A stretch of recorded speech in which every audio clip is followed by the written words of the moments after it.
ఇటీవల blood cancer సమస్యతో మరణించిన దాసరి రాము కుమార్తె దాసరి శేషసాయి ప్రియాంక సంస్మరణ సభ గుంటూరులో జరిగింది. ఈ కార్యక్రమానికి ఉభయ తెలుగు రాష్ట్రాల కాపు నాయకులు, వివిధ రాజకీయ నేతలు హాజరయ్యారు. ప్రియాంక మృతికి సంతాపం ప్రకటించారు. ఆమె చిత్రపటానికి పూలమాలలు వేసి నివాళులర్పించారు. మాజీ మంత్రి అంబటి రాంబాబు, మాజీ ఎంపీ మోదుగుల వేణుగోపాల్ రెడ్డి సైతం చిత్రపటానికి పూలమాలలు వేసి అంజలి ఘటించారు. ఇబ్బంది అనిపించట్లేదా, నీరసం అనిపించట్లేదంటే చాలా ఇబ్బంది ఉంది. కానీ నేను ఇబ్బంది పడతాము, కానీ ఏడలో నేను ఇబ్బంది పడతానని చూస్తే నాన్న ఒప్పుకోలేడు, నాన్న ఏం చేస్తారు. అందుకని నాన్న కోసం నేను ఎక్కడ బయటపడట్లేదు. నన్ను కింద పెరిగిపోయి చాలా డల్గా ఉంటే, డాడీ నువ్వు ఇలా ఎట్లా వెనకటి హాస్పిటల్ లక్షల ఖర్చులు, 70 లక్షల కోటి దాకా ఖర్చు చేసుకోవడం అంటే ఫైనాన్షియల్ ఎట్లా ఏంటంటే మా అమ్మాయి నేను సరదాగా మా అమ్మాయి ఏముందమ్మా మన రాజకీయ పార్టీతో మనం ఎవరితో కాంప్రమైజ్ అయిపోయినా ఏముందమ్మా ఇలాంటి 10 కోట్లు గవర్నమెంట్ చేశారు అంటే మా అమ్మాయితో సరదాగా వదిలేసలేదు. మా అమ్మాయి నాకు తెలిసిన శాసనసభ జీవితంలో ఇంతవరకు ఒకరు నాకు తెలిసిన శాసనసభ జీవితంలో ఒకటి అంటే తెలియదు. దేనికి శాసనసభ తెలియదు. నాకు నా అమ్మాయి తన జీవితానంతా కాపు కులం కోసం, కాపు కుల అభివృద్ధి కోసం పనిచేస్తున్నటువంటి వ్యక్తి. అలాంటి దాసరి రాముకి తన కుమార్తె మరణించటం, ఈ వయసులో రాముకి అంత చిన్న వయసులో 22 ఏళ్ల వయసులో క్యాన్సర్ వచ్చి ఆమె మరణించటం చాలా బాధాకరం. ఎవరైనా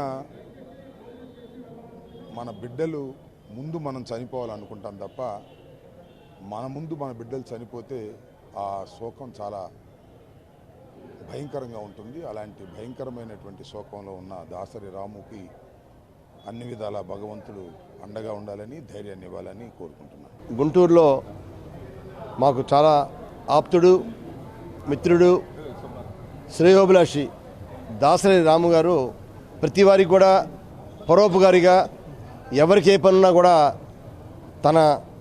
నా సొంత పనిలాగా భావించి దాసరి రాము గారు కేవలం గుంటూరే కాకుండా కోస్తాంధ్రలో చాలామంది కూడా పరిచయమైన వ్యక్తి.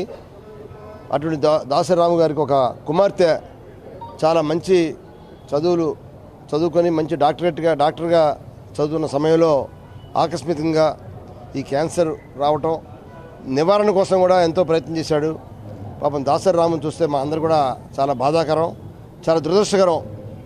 మరి భగవంతుడు దాసరి రాముకి మంచి ధైర్యాన్ని ఇచ్చి మరి ఆ చనిపోయిన కుమార్తెకి పవిత్ర ఆత్మ శాంతి కలగాలని చెప్పి మరి వారి దాసరాము గారి అభిమానులుగా, మిత్రులుగా నేను కూడా కోరుకుంటున్నాను. మా అందరికీ కొన్నంత అండ దాసరి రాము గారి కుమార్తె, నాకు కుమార్తె లాంటిదే. మంచి చక్కటి భావస్వరూపం ఉన్నటువంటి ప్రియాంక ఈరోజు మన మధ్యలో లేదంటే చాలా బాధాకరం. ఒక స్నేహితుడు కుమార్తె ఆ స్నేహితుడికి లేదంటే నేనెంత బాధపడుతున్నానో, రక్తం పంచిచ్చినటువంటి కుమార్తె లేదంటే ఆ రాము మనసు ఏ రకంగా ఆవేదన చెందుతుందో మనం అందరం అర్థం చేసుకోగలుగుతాం. కానీ ఈ రోజున రాముకు మనం ఇవ్వగలిగింది అలా ఒకటే, ధైర్యం, ఆత్మవిశ్వాసం. ముందు రాబోయేటువంటి రోజుల్లో ఆ అమ్మాయి ఆశయాల కోసం కానీ, ఆ అమ్మాయి చిరస్మరణీయంగా ఉండే విధంగా తండ్రి బతకాల్సిన అవసరం ఉంది. ఆ ధైర్యం ఆ భగవంతుడు ప్రసాదించాలని చెప్పి నేను కోరుకుంటూ, మా యొక్క చిరంజీవి మరి ప్రియాంకకి ఘనమైన నివాళులర్పిస్తూ, ఆ అమ్మాయికి ఆత్మ చేకూరాలని, శాంతి చేకూరాలని చెప్పి ఆ భగవంతుని ప్రార్థిస్తూ, ఇటువంటి సమయంలో ఆ కుటుంబానికి అండగా ఉన్నటువంటి బంధుమిత్రులందరికీ మరి మరొకసారి హృదయపూర్వక అభినందన తెలియజేసుకుంటూ, మరొకసారి నా యొక్క పూర్తి ఆవేదనని రాబోయే రోజుల్లో కూడా దాసరి రాముతో పాల్పంచుకుంటాను. ఇటువంటి కష్ట సమయంలో ఉన్నటువంటి దాసరి రాము కుటుంబానికి ఆ దేవుడు బలం ఇవ్వాలని చెప్పి ప్రార్థిస్తూ సెలవు తీసుకుంటాను. దాసరి రాము అనేటటువంటి వ్యక్తి సమాజంలో సామాజిక రుగ్మతలకు వ్యతిరేకంగా పోరాడేటటువంటి వ్యక్తి. మరి వారి యొక్క కుమార్తె ఏదైతే ప్రియాంక సుదీర్ఘకాలం పాటు ఒక ఇబ్బందికరమైన ఆరోగ్య ఇబ్బందుల వల్ల గతించినటువంటి పరిస్థితి. మరి దాసరి రాము రాష్ట్రంలో మరి ముఖ్యంగా కాపు సామాజిక వర్గంలో ఉన్నటువంటి విభేదాలను పరిష్కరిస్తూ ఒక ఐకమత్యం కోసం పనిచేసేటటువంటి వ్యక్తి. మరి వాళ్ళ కుమార్తె ఈరోజు మరణించి అతన్ని తీవ్రమైనటువంటి మానసికమైన ఇబ్బందికి గురి చేసినటువంటి పరిస్థితి. మరి ఏదేమైనా అది ఆరోగ్యంలో వచ్చే ఇబ్బందులు మనకి చెప్పి వచ్చేవి కావు. మరి దాసరి రాముకి ఆ కుమార్తె లేని లోటు చాలా బాధాకరమైనటువంటిది. అత్యంత ప్రేమగా చూసుకునేటటువంటి కుమార్తె అనారోగ్యంగా మరణించడం వల్ల మరి ఆరోగ్యం కుంగికుండా అతనికి పైవాడిని కోరుకుంటా ఉన్నాం. ఇటువంటి ఇబ్బందుల్ని ఎదుర్కొని ఇచ్చేటటువంటి ధైర్యంగా ఉండాలని కోరుకుంటూ ప్రియాంకకి మనస్ఫూర్తిగా ఘనమైన నివాళులు అర్పిస్తాం.